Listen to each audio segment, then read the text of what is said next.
Praise the lord. బైబిల్ని ఎప్పుడు కూడా తల కింద పెట్టుకు పడుకోకండి.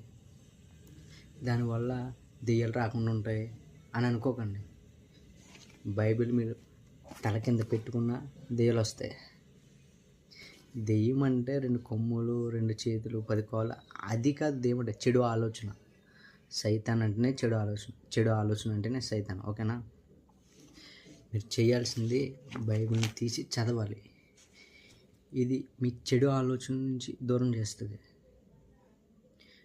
దుష్టుడు మార్గం నుంచి మంచి మార్గంలోకి నడిపించడానికి దోహదపడుతుంది. దేవుడి మాటలు నిన్ను పక్కకి తప్పిస్తాయి. బైబిల్ని మూసి తల కింద పెట్టుకుని పడుకోకండి. దానివల్ల ఎలాంటి ఉపయోగం లేదు. బైబిల్ తెరిచి ప్రతి లేఖనాన్ని అర్థం చేసుకోండి. అది సరైన మార్గంలో నడిపిస్తుంది. ఆమేన్.